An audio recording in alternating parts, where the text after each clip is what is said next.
अस्सलाम वालेकुम। प्रोग्राम सहाफ़ी में मतीउल्लाह जान। आज के मेरे मेहमान जनाब अख्तियार वली ख़ान, तर्जुमान मुस्लिम लीग नून खैबर पख्तूनख्वा, और हमें वीडियो लिंक पे ज्वाइन किया है जनाब शौकत यूसुफज़ई ने, पाकिस्तान तहरीक इंसाफ के रहनुमा हैं और सीनियर जर्नलिस्ट और कोर्ट रिपोर्टर साकिब बशीर हमारे साथ मौजूद हैं। बात यह है कि PTI का ऊँट भी अब पहाड़ के तले आता नज़र आ रहा है। PTI के बानी इमरान खान ने अब बाकायदा तौर पे कहा है कि वो हुकूमत से मुज़ाकरात के लिए तैयार हैं, और हुकूमत से मुराद डेफिनेटली हुक्मरान इत्तेहाद है जिसमें नून लीग है, पाकिस्तान पीपल्स पार्टी और चंद दीगर जमातें हैं। इससे पहले इमरान खान की तरफ से ही एक कमेटी बनाई गई थी उमर अयूब, अली अमीन गंडापुर और शिबली फराज पर मुश्तमिल, जिसके तहत कहा गया था कि ये कमेटी इस्टेब्लिशमेंट से मुज़ाकरात करेगी और इसके अलावा इस कमेटी को किसी से मुज़ाकरात का मैंडेट हासिल नहीं है। तो क्या अब की बार जो मुज़ाकरात का इमरान खान ऐलान कर रहे हैं इसके लिए एक अलग सी कमेटी बनेगी या यही कमेटी बनेगी? और फिर अगर ये कमेटी बनाई गई थी तो क्या इस्टेब्लिशमेंट के साथ राब्तों के हवाले से इस कमेटी ने कोई पेशरफ्त दिखाई है?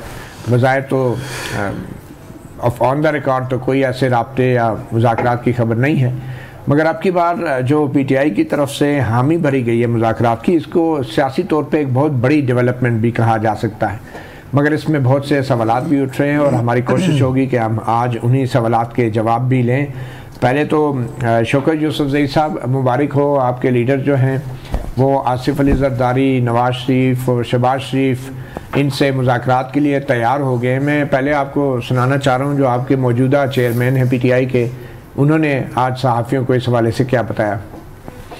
ताली एक हाथ से नहीं बचती, दोनों तरफ होने चाहिए, और ये हमारा एक मस्बत इक़दाम है कि ज़्यादती भी हमारे साथ हुई है और ऑफ़र भी हम कर रहे हैं और बड़े अरसे से कर रहे हैं। तो बात आगे बढ़नी चाहिए, डायलॉग की बात आगे ज़रूर बढ़नी चाहिए। डील की कोई ऑफ़र नहीं है, ना ही हम डील कर रहे हैं, ना NRO की तरफ जा रहे हैं। देखो, डायलॉग एक अलग बात है और डायलॉग की बात वो होने चाहिए, और अगर किसी और तरफ से पॉजिटिव रिस्पांस नहीं भी आता तो इसका मतलब ये नहीं है कि हम गिव अप कर लें। जो पावर ब्रोकर्स है वो भी बड़े संजीदा होने चाहिए और जो दूसरी कुव्वतें हैं वो भी होने चाहिए। होना ये चाहिए कि आगे बढ़ेगी तो बात बनेगी। तो फिर शौकत यूसुफज़ई साहब वहीं पे वापस पवेलियन में आ गए। कप्तान जो हैं बैक टू पवेलियन, मुज़ाकरात के लिए तैयार हैं। पहले तो कहते थे कि नवाज शरीफ, शहबाज शरीफ, आसिफ ज़रदारी, इन लोगों के साथ तो मैं बात कर ही नहीं सकता, कुफ्र टूटा खुदा खुदा करके। क्या कहेंगे? बिस्मिल्लाहिर्रहमानिर्रहीम, बहुत शुक्रिया। देखिए, मैंने आपसे जैसे कहा कि ये एक इल्ज़ाम लगता रहा PTI के ऊपर, तहरीक इंसाफ के ऊपर, कि ये एक पॉलिटिकल लोग नहीं है, पॉलिटिकल डायलॉग नहीं करना चाहते। ये बिल्कुल गलत प्रोपेगेंडा था। देखिए, हमने अगर हुकूमत के खिलाफ इत्तेहाद भी बनाया तो हमारा इत्तेहाद पॉलिटिकल लोगों के साथ है। 6-7 जमातें अभी भी हमारे साथ है। मौलाना फजलुर रहमान हमारे सख्तरीन मुखालिफिन में से थे, हमने उनसे भी रब्ता किया है। तो सियासत तो ये कोई और चीज नहीं है, यही है। लेकिन देखें, हम ये समझते थे कि दो हवाले से, एक तो ये कि हमारा मैंडेट चोरी हुआ है, जो हुक्मरान इस वक्त बैठे हैं फॉर्म 47 वाले, उनके साथ हमारा झगड़ा है, पॉलिटिकल झगड़ा है, और दूसरा ये कि उनके पास इख्तियार भी नहीं है, उनको किसी ने लाके यहाँ बिठाया हुआ है। तो वो 2-3 चीजें थी जिसकी वजह से ये होता रहा है। लेकिन जैसे बैरिस्टर गौर साहब ने कहा कि हम आगे बढ़ाना चाहते हैं हालात को, ये अगर एक दफा एक ही जगह पे जमूद रहा तो ये इल्ज़ाम तो अब नहीं हो सकता ना। ये या तो इसके लिए कहें कि जी आप डायलॉग करना चाहते हैं, या कहें कि जी नहीं करना चाहते। तो अगर डायलॉग हम करना चाहते हैं तो फिर ये कहते हैं देखें जी ये तो NRO मांग रहे हैं। तो हमने ये क्लियर कर दिया कि हम NRO नहीं मांग रहे। इमरान खान ने कई दफा कहा है कि मुझे जितना मर्जी है, जिस उस हालात में आप रखना चाहते हैं रखें, मैं आपसे ना NRO मांगूंगा, ना आपसे कोई सहूलत मांगूंगा। ये इनका अपना वो है कि बेचारे इस हालात में भी जब वो जेल में है तो ये इनके लिए भारी पड़ रहा है, और इतने मुश्किल में होते हैं कि उसका जेल में आते हैं कि जी ये देखें, मैनुअल देखें, इतना मुर्गियां खा ली, इतना ये खा लिया, इतना ये सहूलत, क्या सहूलत दी है बचाएं, 6-8 का कमरा है। शौकत साहब बात ये है कि यू टर्न तो है ना, क्योंकि इमरान खान और गौहर अली जो हैं वो दोनों खुद कह चुके हैं ऑन द रिकॉर्ड कि इस हुकूमत के पल्ले तो कुछ भी नहीं है, इनसे क्यों मुज़ाकरात करें, और हम तो इस्टेब्लिशमेंट से मुज़ाकरात करेंगे, आर्मी चीफ से मुज़ाकरात करेंगे। अब ये जो आप यू टर्न लिया है, तो इसकी मेरे ख्याल में बकौल खान साहब के बड़े लोग ही यू टर्न लेते हैं, और ये एक पॉजिटिव यू टर्न है। तो इसमें ये कहने की क्या ज़रूरत है कि ये सब प्रोपेगेंडा था? ये तो हकीकत है कि आप लोग नहीं मुज़ाकरात करना चाहते हुकूमत से, और अब आप हुकूमत से मुज़ाकरात के लिए तैयार हुए। देखें, पहली बात तो ये है कि हमने कौन से जरदारी और नवाज शरीफ के साथ बैठना है। अच्छा, ये तो क्लियर है ना, दो के साथ नहीं। अच्छा, आपने उनके मतहतों के साथ बैठना है, उनके साथ नहीं बैठना। आपने उनके मतहतों के साथ बैठना, अपना लेवल थोड़ा बेहतर नहीं कर सकते आप? सुनने में कोई वो नहीं है, हमें पता तो चले ना कि इनके पास क्या इख्तियार है। अच्छा, अभी और पता ये कितने पानी में इस वक्त मुल्क मुश्किल में है और हला नहीं जा रहा है। आप देखें ना, आपको अंदाजा मुझसे ज्यादा है, आप बाखबर हैं जो हालात है इस पर। देखिए, IMF के जो शराइत अभी लगेंगे, आपका क्या ख्याल है? बजट तो आएगा ना, लेकिन बजट के बाद क्या होगा? बिल्कुल सही है। तो क्या ये इस बात से मैं एग्री करता हूँ यूसुफ साहब के मुल्क भी मुश्किल में है, PTI भी मुश्किल में है, खान साहब भी मुश्किल में है। अख्तियार वली खान साहब, आप लोग भी माशाल्लाह से बड़ी मिन्नतें करते रहे, बड़ी अपीलें करते रहे कि मुज़ाकरात करें, हमसे करें, सियासतदानों से करें, इस्टेब्लिशमेंट से ना करें। तो आपकी अपील भी खान साहब ने मंजूर कर ली है, तो इसको तो खुशाइंद आप देखते होंगे। Thank you very much Matiullah भाई। देखें, मैं आपको एक बात बताता हूँ ना, वो शुरू वहाँ से करते हैं कि पहुँची वहीं पे खाक जहाँ का खमीर था। हम इनको बहुत कहते थे, हमने इनको ये कहते इनको समझाते बड़ा अरसा लगा है कि कल तुम वापस आओगे और रोते हुए आओगे, और हमारे पास आओगे, तुम्हारे आंसू पोंछने वाला कोई नहीं होगा, हम ही होंगे। ये मुशाहिदुल्लाह साहब की बड़ी मशहूर बात है। और इनको ये बात हमने समझाई थी कि देखो, जब रास्ते बंद हो जाते हैं, जब तुम गली बंद में पहुंच जाते हो ना, और आगे कोई रास्ता नहीं, दीवार होती है, फिर तुम्हें रास्ता जो है वो पार्लियामेंट देगा, फिर तुम्हें रास्ता सियासी जमातें देंगी। ये कहते थे नहीं, हमने तो आर्मी चीफ से बात करनी है, हमने तो DGI से बात करनी है। उन्होंने भी प्रेस कॉन्फ्रेंस करके कह दिया कि हमने आपके साथ बात ही नहीं करनी, हमारा वास्ता ही नहीं है, काम ही नहीं आपसे बात करने का, जाए पॉलिटिकल लोगों से बात करें। ये तो शुक्र है उन्होंने प्रेस कॉन्फ्रेंस करके कह दिया, वरना आप तो रोक नहीं सकते थे। देखिए, वो तो अलग बात है, हम रोके ना रोके, हम तो इस बात पे कम से कम खुश हैं कि अब मैं for the very first time I appreciate for जो इनका फर्स्ट एवर जो आज स्टेटमेंट है बैरिस्टर गोहर की या ओवरऑल PTI की, मैं इसको वो करता हूँ, अप्रिशिएट करता हूँ, वेलकम करता हूँ। क्यों करता हूँ? उसकी वजह यह है कि आज इनके मुंह से जो लफ्ज़ निकले हैं उससे जमहूरियत की कुछ खुशबू आई है कि ये लोग थोड़े से पॉलिटिकल हो गए हैं। मैं अक्सर कहता था, तो आपकी शो में भी मैंने कहा था कि first they should know how to behave like a political party, their leader should know how to behave like a political leader. इन्होंने अभी तक बिहेव करना नहीं सीखा कि जमहूरी पार्टियां, जमहूरी लीडर किस तरह बिहेव करना जानते हैं। तो मैं समझता हूँ, नहीं, आपको भी काफी टाइम लगा था, लेकिन चले इन्होंने तो फिर जरा जल्दी सीख लिया। हमें अभी भी टाइम लग रहा है, इतनी जल्दी हमें भी नहीं है, लेकिन हम समझते ही हैं। देखें, आज जिनकी आप अगर इशारे के नाव में बात कर रहे हैं, ये फौज, ये एस्टेब्लिशमेंट इस पार्लियामेंट से बड़ी दूर रह गई थी। जब जरदारी साहब की हुकूमत हुई, फिर नवाज शरीफ साहब की हुकूमत आई, ये फौज को हाथ से पकड़कर, ये जनरल्स को हाथ से पकड़कर असेंबली के अंदर लाए, और इनको हमने बताया है कि ये अब तुम सिर्फ नहीं, हम भी भुगतेंगे। तो उसकी सारी कॉस्ट हमने जो पे की है आपके सामने, कौम के सामने, इनको भी पे करनी होगी। अभी इन्होंने पे नहीं की है, इनके हिस्से की भी बड़ी पेमेंट रहती है, आप भी तो पे भी करेंगे। वैसे तो कौम को ही पे करना पड़ता है, आप लोग तो इक़्तिदार में होते हैं, आपको क्या फर्क पड़ता है? मैं आपको एक बात बताता हूँ, नहीं, इस तरह नहीं है। इक़्तिदार, सियासत, ये सारी चीज़ें इज्जत के लिए करते हैं। मेरे जैसा बंदा, मैं इस मुल्क की 14 जेलों में जा चुका हूँ, मैं सियासत इज्जत के लिए करता हूँ। तो जेल में जाने को इज्जत की बात तो नहीं है। तो बात सारी यही है ना कि जब अब मैं किसी की वजह से, किसी के बुरे लहजे की वजह से, किसी की गलती की वजह से मैं सियासत तो नहीं छोड़ सकता। ठीक, मैं जब तक जिंदा हूँ जब तक मेरी जान में जान है मैं अपनी कोशिश करता हूँ। बहरहाल एक कैवियट है, एक डिस्क्लेमर है, आप खुश हैं, आप कह रहे हैं खुशाइन इस बात पर, मगर शौकत यूसुफ जी कह रहे हैं कि इमरान खान अभी भी नवाज शरीफ और आसिफ जरदारी के साथ नहीं बैठेंगे। वो आपकी बात बड़ी अच्छी हुई, मुझे वो बड़ी पसंद आई कि नवाज शरीफ और जरदारी के साथ नहीं बैठेंगे, उनके कारकुनों के साथ बैठकर ये बात करेंगे। और ये इनको हमने बहुत पहले बता दिया था कि आप आओगे तो आखिर में हमारे साथ ही बैठोगे। साकिब बशीर साहब, क्या लग रहा है खान साहब ने जो अब ये नई, मैं कहूँगा, बात की है, क्या ये नई हिकमत अमली है? क्या खान साहब को कुछ नज़र आ रहा है कि उनके हक़ में अब कुछ अदालती फ़ैसले भी आना शुरू हो गए हैं? तो बज़ाहिर कितने ऐसे अभी मुकदमात हैं जिनमें खान साहब जो हैं वो जेल में हैं, और कोई इम्कान है कि अगर इन मुकदमात का फ़ैसला हो जाए तो वो रिहाई भी पा सकते हैं अदालत के ज़रिए, और बज़ाहिर ऑब्वियसली जो अदालत से रिहाई पाता है वो NRO तो नहीं होता।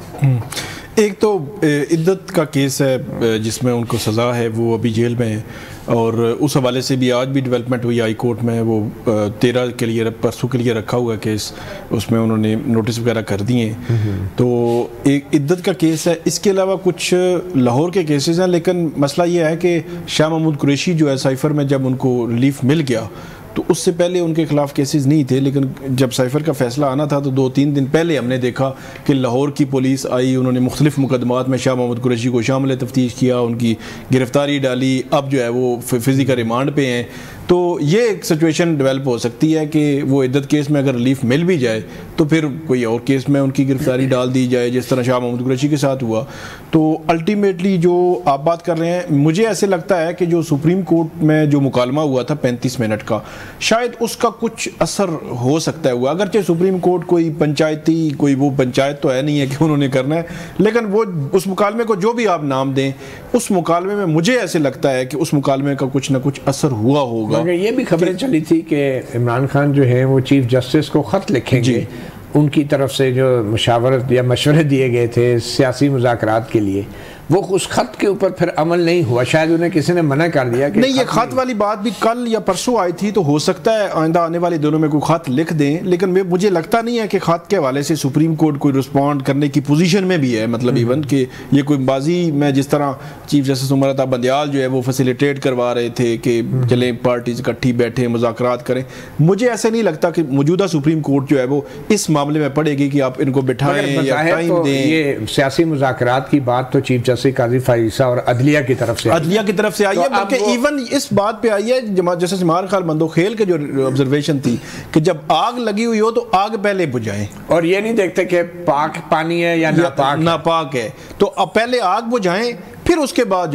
और आग का जो थोड़ा सा बैकग्राउंड ये था कि खान साहब ने खुद जब पाकिस्तान की जो इकोनॉमी के हालात और सारा स्ट्रक्चर उस पर बात की, तो उसके तनाजुर में ये रिमार्क्स ये बड़ा अहम है, क्योंकि चीफ जस्टिस या जजेस सुप्रीम कोर्ट की तरफ से इन रिमार्क्स के बाद अब ये जो बज़ाहिर मुज़ाकरात की बात है, इसका सारा क्रेडिट शायद अदलिया को दिया जा रहा है इमरान खान की तरफ से, और अदलिया को बताया जा रहा है कि देखिए हम तो कर रहे हैं और आप लोग हमारे मुकदमात के ऊपर जल्द फैसले नहीं कर रहे और हम आपके कहने पे इतना कुछ कर रहे हैं। तो थोड़ा सा अदलिया को भी मेरे ख्याल में अपने साथ लाने की एक कोशिश की गई। ये बड़ी इंटरेस्टिंग बात है। मगर फिर एक साथ में PTI की तरफ से धमकी भी लगाई गई है, और वो धमकी क्या है, एक छोटी सी ब्रेक के बाद बताते हैं। Welcome back. सहाफ़ी प्रोग्राम में बजट कल पेश किया जा रहा है और ईद कुर्बान भी नज़दीक है और लोग बड़े और छोटे जानवरों की कुर्बानी देने की तैयारी कर रहे हैं। तो बजट से पहले ख़ास तौर पे चेयरमैन तहरीक इंसाफ की तरफ से, बानी तहरीक इंसाफ की तरफ से ऐसी पेशकश आना बज़ाहिर ये एक सियासी गलती या एक कमज़ोर हिकमत अमली भी लगती है, मगर इसके ऊपर भी हम बात करेंगे। आपको सुनाते हैं कि आज PTI के जो एक और लीडर हैं अली मोहम्मद खान, उनकी तरफ से बाकायदा एक धमकी लगाएगी कि अगर मुज़ाकरात नाकाम हुए, यानी कि अभी शुरू हुए नहीं और साथ धमकियां भी लगाई जा रही हैं, ये तासुर देने के लिए कि शायद मुज़ाकरात तो खैर हमारी तरफ से करने का ऐलान करना यू टर्न नहीं है, लेकिन इसको नाकाम नहीं होने देना। तो होगा क्या अगर मुज़ाकरात नाकाम हुए, वो भी सुन लें। अगर मुज़ाकरात के जरिए मामलात का हल नहीं निकलता तो हम एहतजाज को एक नई रुख भी दे सकते हैं, उसके लिए भी कौम तैयार रहे। तो शुक्र यूसुफ ज़ईद साहब, अगर मुज़ाकरात जो हैं वो कामयाब नहीं होते तो वो मुज़ाकरात को एक नया रुख देंगे, कोई वो क्या रुख होगा आपके इन मुज़ाकरात का या एहतजाज का? देखिए मतुल्ला जान साहब, पहली बात यह कि हम सियासी लोग हैं और जमहूरियत पसंद लोग हैं, और सियासत के अंदर, जमहूरियत के अंदर ये है कि अगर आप मुज़ाकरात भी कर सकते हैं, पार्लियामेंट के अंदर बात भी कर सकते हैं, आप सड़कों के ऊपर भी आ सकते हैं, तो ये सारे ऑप्शंस खुले हैं। लेकिन इस वक्त जो मुल्क मुश्किलात के अंदर है उसमें कई कल हम पे उंगली नहीं उठा सकता कि आप लोग बात ही नहीं मानते। हमने कह दिया है, एक तरफ देखें हमारे ऊपर केसेस हैं, हम केसेस भुगत रहे हैं, हम बाकायदा अदालतों में पेश हो रहे हैं, और ये आगे से कह रहे हैं जी ये एनआरओ मांग रहे हैं। अब भाई किसने एनआरओ मांगा है? किसी ने एनआरओ मांगा है, किसी ने मिन्नत नहीं की है। आप तरफ से रोजाना मिन्नतें हो रही है, मुज़ाकरात नहीं करते हैं। अच्छा जी करते हैं मुज़ाकरात, क्या करना है मुज़ाकरात में? इनका भी पता चल जाए कि आवाम को कोई रिलीफ देना है आपने, आवाम को तो रिलीफ मिलेगा नहीं, हम इनसे रिलीफ मांगते नहीं है। लेकिन ये कम से कम जो सियासी कल्चर है वो खत्म ना करे। क्या पंजाब के अंदर कोई जलसा जुलूस नहीं कर सकते? आपने एक जिस तरह मेरे भाई ने कहा कि शामत कुरैशी के खिलाफ जैसी जमानत होती है अगला केस तैयार करके रखते हैं, तो ये तो देखे ना, ये कोई सारी जिंदगी तक नहीं रहेगा, कितना हमारी बारी भी आएगी। तो क्या इस कल्चर को जारी रखें, इस तरह होता रहे? तो ये इसलिए हमने जो उन्होंने मुज़ाकरात की बात की है कि आप ये शामिल नहीं हो सकते। कल अगर मौलाना फजल रहमान साहब निकलेंगे, एक तरफ से हम निकलेंगे, क्योंकि पीडीएम में अगर किसी की कुव्वत थी तो मौलाना साहब की ना, इनके पास क्या है? इनके तो सारे बर्गर लोग हैं, बेचारे ना आ सकते हैं ना जा सकते हैं। जितने भी तहरीकें चलती रही इनमें वो मौलाना फजल रहमान के लोग थे। तो अगर वो इनसे अलग है, वो उनके खिलाफ निकले, तारीख इंसाफ एक बहुत बड़ी फोर्स है, स्ट्रीट पावर रखती है, वो इनके खिलाफ निकले तो इनकी हुकूमत कहाँ रहेगी? इसलिए दूसरी जो अहम बात है कि आप बजट पेश करेंगे और उस बजट में अगर जो महंगाई आएगी, बेरोजगारी आएगी, लोग तो वैसे ही निकलेंगे इनके खिलाफ। तो ये सारी चीजें मिला के हम कह रहे हैं कि इस हद तक हालात को ना पहुंचाएं, क्योंकि अल्टीमेटली नुकसान पाकिस्तान को होगा। ठीक है, इनको क्या होगा? ये बात ये आपने कहा कि बजट पे लोग वैसे भी निकलेंगे, और ये बजट पीटीआई भी अच्छी तरह जानती है, आपके लीडर भी अच्छी तरह जानते हैं कि शायद ये सबसे मुश्किल तरीन और खौफनाक तरीन बजट हो सकता है आम लोगों के लिए।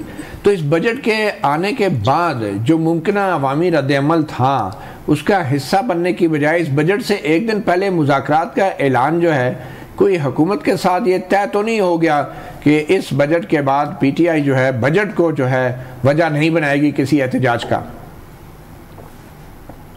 देखिए मदुल्ला जान साहब, दो चीजें मैं आपके सामने रखता हूँ। एक तो जो अभी दुबई लीक्स आया, उसमें आप तमाम लोगों के जितने पॉलिटिकल पार्टीज थे सबके नाम आए, पीटीआई का कोई बंदा उसमें शामिल नहीं था। इसका मतलब ये है कि तहरीक इंसाफ के जितने लोग हैं उनके अगर असासे हैं तो वो सिर्फ पाकिस्तान के अंदर है। इसका मतलब है कि वो बात नहीं कर रहा, मैं कह रहा हूँ कि बजट से एक दिन पहले मुज़ाकरात का ऐलान करके क्या आप बजट के ऊपर अवामी रद्द-ए-अमल से जान छुड़ाने की कोशिश कर रहे हैं?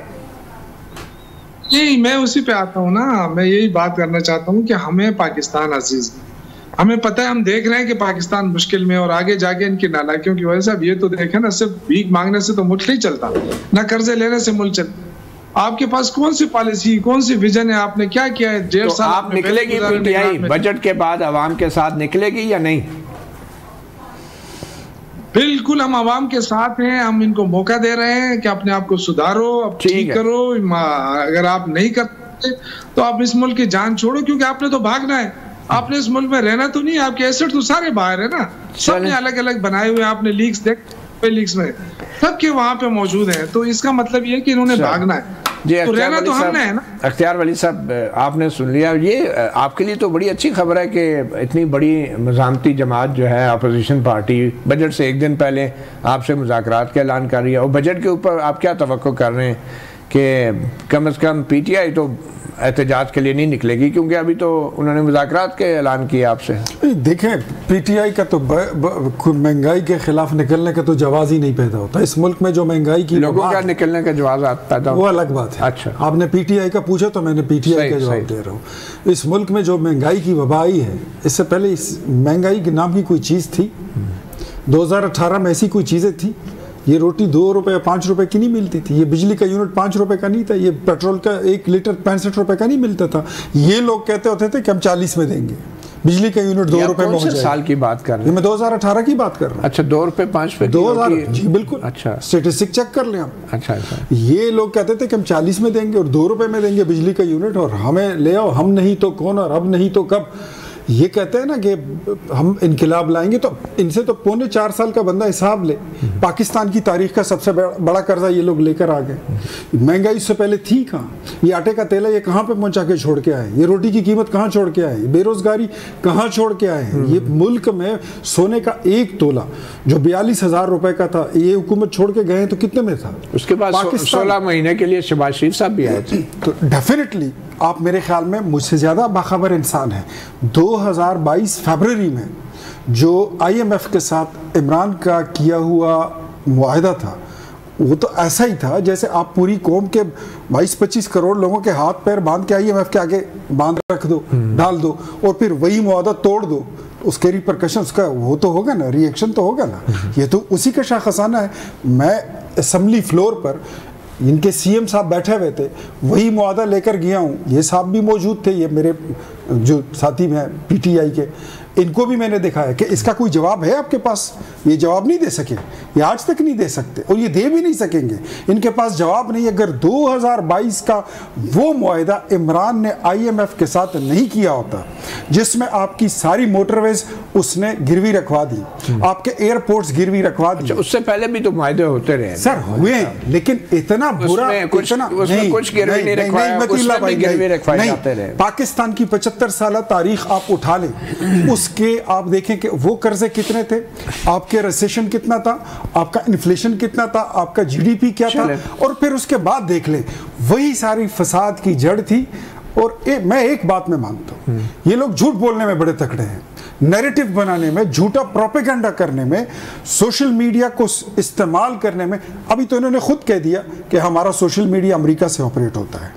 ये कहते हैं ना, इनका सोशल मीडिया इजराइल और इंडिया से भी ऑपरेट होता है, अफगानिस्तान से भी होता है। ये तो आप इल्जाम लगा रहे हैं ना? मैं इल्जाम नहीं लगा रहा हूं। इनकी टीमें हैं, इनके डेस्क हैं, सारी पार्टियों की है, पता नहीं चलता किस पार्टी की। मैं आपको इस वक्त मैं पार्टी में, मैं सेंट्रल वर्किंग कमेटी का मेंबर हूं। मैं आपको हल्फन कहता हूं, we don't have any social media team over there somewhere out of Pakistan जिनके ऊपर नून लीग का फ्लैग लगा हो। अब इसलिए ऐसा तो नहीं हो सकता। नहीं है। और फिर ऐसी चीजें वहां पर बैठकर कि आप रियासती इदारों के खिलाफ, मुल्क के खिलाफ आप कैंपेन चला लो। चलें ठीक है, बात बजट से शुरू हुई थी, उसकी ऑब्वियसली जिम्मेदारी और उसका बोझ तो आपकी हुकूमत नहीं उठाना। एक छोटी सी ब्रेक लेते हैं, ब्रेक के बाद कुछ बड़ी डेवलपमेंट है अदालती महाज के ऊपर, जो इस्लामाबाद हाई कोर्ट ने इलेक्शन कमीशन के उस फैसले पे अमल दरामद रोक दिया जिसके तहत नए इलेक्शन ट्राइब्यूनल बनाया गया था इस्लामाबाद के लिए, और जो इस्लामाबाद के 3 कामयाब करार दिए गए नून लीग के MNAs थे, उनके हवाले से जो मामलात हैं, अब मज़ीद उस पर कार्रवाई रुक गई है। तो देखें अब ये मामला कहाँ तक जाता है। एक छोटी सी ब्रेक के बाद इस पर बात करेंगे। Welcome back. एक बड़ी खबर और PTI के लिए बड़ी कामयाबी, नून लीग के लिए मुश्किल में इजाफा। इस्लामाबाद की 3 सीटों पर नून लीग के MNAs को कामयाब करार दिया गया था, मगर अब इलेक्शन कमीशन ने जो है उस इलेक्शन ट्राइब्यूनल को काम करने से रोक दिया, जिस ट्राइब्यूनल में जस्टिस तारिक महमूद जहांगीरी ने नून लीग के कामयाब करार दिए गए उम्मीदवारों से फार्म 45 मांग लिए थे, और वो फार्म 45 बार बार तारीखों के बावजूद नहीं पेश किए गए। और उसके बाद इलेक्शन कमीशन में वो तीनों MNAs चले गए, जिस पे इलेक्शन कमीशन ने जस्टिस तारिक महमूद जहांगीरी को रोक दिया और उनसे मुकदमात का रिकॉर्ड वापस मंगवा लिया। और ये सब कुछ उस नए कानून के तहत हुआ जो ऑर्डिनेंस के ज़रिए हंगामी बुनियादों पर लाया गया था। और इसके ऊपर इस्लामाबाद हाई कोर्ट में आज मुख्तसर समाअत हुई। उस ऑर्डिनेंस की आइनी हैसियत पे सवाल उठाए गए।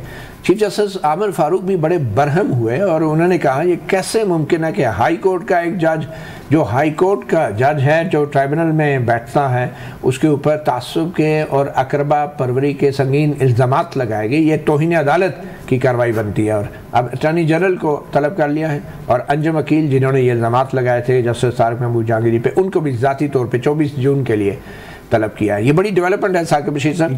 24 जून तक जो नया जो इलेक्शन ट्राइब्यूनल है जस्टिस रिटायर्ड अब्दुल शकूर पराचा पर मुश्तमिल, उसको काम करने से रोक दिया है इस्लामाबाद हाई कोर्ट ने।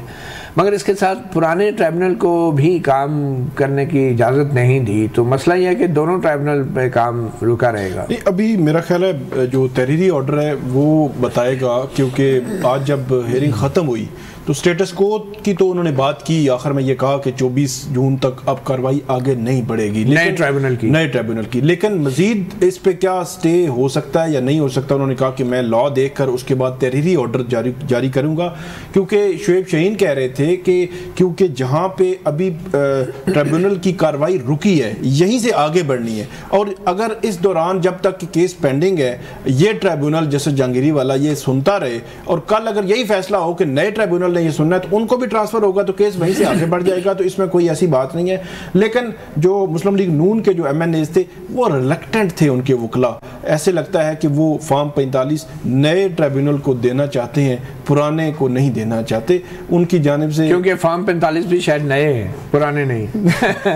बट एनीवे ये एक बड़ी मैं समझता हूँ कामयाबी है PTI। लेकिन इसमें एक चीज़ ऐड हुई है, अंजुम वकील खान साहब ने जो जस्टिस जहांगीरी के कंडक्ट पे उनके हवाले से बायसनेस और इस किस्म की जो बातें की हैं उस पर काफ़ी भरम नज़र आई है हाई कोर्ट। वो मेरे ख्याल में मामला अलग से खुलेगा कि वो आपने क्यों किया। चले अच्छी बात है, लेकिन असल मुद्दा तो ये है ना कि जो पुराना ट्राइब्यूनल है अगर उसको भी काम से रोक दिए हैं तो इसका मतलब है हतमी फैसला और इंसाफ तो फिर होने में बहुत टाइम लग जाएगा। बिल्कुल लग सकता है, वो भी लंबा टाइम लग जाएगा। वैसे भी चीफ जस्टिस आमिर फारूक की अदालत में ये केस लगे हैं। बट एनीवे एक और बड़ी डेवलपमेंट और अफसोसनाक डेवलपमेंट ये है कि वो पाकिस्तानी जो पाकिस्तान से मोहब्बत करते हैं, पाकिस्तान में मुश्किलात का शिकार होते हैं, और कई उनमें से ऐसे हैं जो सच बोलने की पादाश में पाबंद सलासल कर दिए जाते हैं। उन पाकिस्तानियों में से कुछ पाकिस्तान से फरार होके या पाकिस्तान से किसी भी बहाने बैरून मुल्क जाकर सियासी पनाह मांगते हैं। तो आज वफाकी हुकूमत की तरफ से एक ऐसा हुक्मनामा आया कि जिसके मुताबिक ऐसे पाकिस्तानी पाकिस्तान के वफादार नहीं और उनके पासपोर्ट उनको जारी नहीं किए जाएंगे। ये एक बड़ी ही अजीब डेवलपमेंट है और वजारत दाखिला की तरफ से कहा गया है कि जो कॉम्पिटेंट अथॉरिटी है, मालूम नहीं कितने कॉम्पिटेंट हैं, लेकिन federal minister for interior Mohsin Naqvi उनकी तरफ से कहा गया है कि मज़ीद पासपोर्ट ऐसे लोगों को जारी नहीं किए जाएंगे जो पाकिस्तान छोड़ कर जाते हैं और फिर सियासी पनाह मांगते हैं। तो ये इसके ऊपर बहुत ही बात होनी चाहिए, और ये बड़ी आसानी से एक वज़ीर ने, ऐसे वज़ीर जिनके पीछे कोई सियासी जमात भी नहीं खड़ी और वो किसी सियासी जमात के शायद मरहून मिन्नत भी नहीं है ये ओहदा उनका, तो उनकी तरफ से हदायत आई है। तो शुक्र यूसुफ ज़ई साहब, आप इस फैसले को कैसे देखते हैं?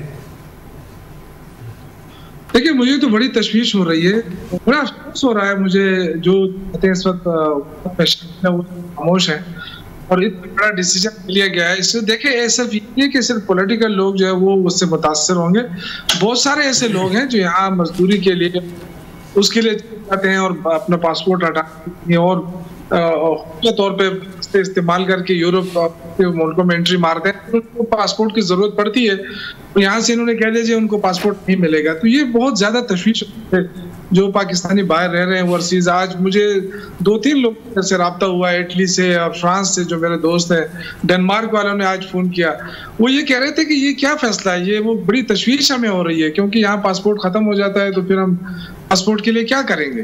तो ये बड़ी क्लियर होने चाहिए। ये जो जमातें हैं पीपल्स पार्टी और ये बड़े जमहूरियत पसंद को कहती है, फैसले करने से किसको, ये क्या चाहते हैं कि इसका फायदा क्या हो, पाकिस्तान को कोई फायदा हो रहा है इससे या अपना कोई वो है। मुझे तो हैरत हो रही है कि इस बंदे को PCB का चेयरमैन भी बनाया गया है, इतना बड़ा इंपॉर्टेंट, फिर जाके आप कभी अमेरिका से हारते हो कभी इंडिया से हार, जिस तरीके से ये मैचेस हमें बदनामी का तोड़ डाल के आए हैं पाकिस्तान में, तो ये तो बड़ी शर्मिंदगी हो रही है। इसके फैसले सारे गलत हैं। तो यूसुफ साहब कहीं ये इस बात का गुस्सा तो नहीं है हुकूमत को कि जो ओवरसीज पाकिस्तानी बड़ी शिद्दत से सोशल मीडिया के ऊपर पाकिस्तान के खिलाफ और हुकूमत के खिलाफ बहुत ज़्यादा मालूमात वायरल करते हैं या प्रोपेगेंडा भी करते हैं, तो ये उसका रद्द-ए-अमल तो नहीं है? क्या हम ओवरसीज पाकिस्तानियों को अपने आप से दूर कर देंगे, अपने आप से कट ऑफ कर रहे हैं? क्या ये जो ममता जैसी रियासत है वो अपने नाखल्फ बच्चों को या नाराज बच्चों को आग करने जा रही है? ये क्या हिकमत अमली है? देखिए, ओवरसीज पाकिस्तानी हमारे बहुत बड़ा एसेट्स हैं। हमारे जो जितने भी रेमिटेंसेस आ रहे हैं पाकिस्तान में, अगर कुछ थोड़ा बहुत है तो वो इनकी बदौलत है। उनको बहुत तशवीश हो रही है, उनके साथ क्या हो रहा है। देखिए पहले आपने उसके बारे में बता दिया, तशवीश के बारे में। इख्तियार वली साहब, मैं आपका जानना चाहूँगा, ये आपकी हुकूमत क्या कर रही है? एक तो पहले ओवरसीज पाकिस्तानी जो हैं वो काफ़ी नाला हैं, ऊपर से क्या ये नून लीग की पॉलिसी है या मोहसिन नकवी की पॉलिसी है? ये मैं ये तो नहीं कहूँगा कि ये नून लीग की पॉलिसी है, और ये भी नहीं कहूँगा मतलब हमारी गवर्नमेंट, मतलब ये मोहसिन नकवी किसकी मोहसिन नकवी उनमें तो 2 दफ़ा नून आता है मोहसिन नकवी साहब के नाम में, आप कहते हैं नून की पॉलिसी नहीं है। बात ऐसी है कि अब ये देखना पड़ेगा। मेरे बिल्कुल ये कागज़ आपके ऑफिस में, आपके स्टूडियो में मैंने पढ़ा है, ठीक है। मैं आई वाज ट्रैवलिंग और फिर मैं मीटिंग में बैठा हुआ था, लेकिन पढ़ के और जान के मुझे कुछ अच्छा नहीं लगा। अच्छा, कुछ लोग ऐसे भी हैं जो इसमें इनोसेंट हैं तो उनको बाइफरकेट करना चाहिए, लेकिन वो लोग जो बाहर बैठकर असाइलम लेते हैं या उनके पास डुअल नेशनैलिटी होती है और वहाँ से बैठकर वो पाकिस्तान के वजूद पर तीरंदाजी करते हैं, निशाने ताक लेके ताक के वो तीर चलाते हैं, उसकी नाराजगी हो सकती है, इख्तिलाफात हो सकते हैं, लेकिन नाराजगी यहाँ बैठ के हम फैसला करेंगे क्योंकि वो तनकीद कर रहे हैं, नहीं वजह तो नाराजगी में आपने देखा है कि ऐसे लोग भी हैं कि उन्होंने पाकिस्तान के झंडे भी जलाए हैं। देखिए, नाराजगी में आपने देखा है कि ऐसे लोग भी हैं जिन्होंने, मुझे ये बताएं कि उधर खड़े होकर वो जो नफरत अंगेज जहर अफशानी वो करते हैं। देखिए बहुत कुछ होता रहा है, मुर्तजा भुट्टो जलावतन रहे, बेनज़ीर भुट्टो सियासी पनाह पे रहे, अजमल खटक, अफराद साहब खटक और अल्ताफ हुसैन, ये सब सियासतदान है ना जिनको बारी बारी इस्तेमाल किया जाता है और जब जरूरत पड़ती है वापस भी बुला लिया जाता है। ये बात नहीं है, वो बात आपकी दुरुस्त है। अजमल खटक साहब, आप कह रहे हैं आपको ये अच्छा नहीं लगा, आप ये जाती तौर पे ये चीज अच्छी नहीं लगी, लेकिन इसको बाइफरकेट किया जा सकता है कि जिसके अगेंस्ट पर्टिकुलरली आप ले सकते हैं, लेकिन इसका ये मतलब भी नहीं है कि जितने लोग असाइलम लेकर बैठे हैं वो सारे के सारे मुल्क के मुखालिफ लोग, और ये भी नहीं है कि जो वहां पे बैठे हैं वो सारे मुहिब्बे। अब आप बड़ा पॉलिसी डिसीजन बेहतर होता, कितना बड़ा पॉलिसी डिसीजन कैबिनेट के सामने रखता है, फेडरल गवर्नमेंट ओन कर। बहरहाल जी, मोहसिन नकवी जो है वो काबीना से भी शायद बालातर हैं। सहाफ़ी प्रोग्राम से इतना ही इजाज़त दीजिए, अल्लाह हाफ़िज़।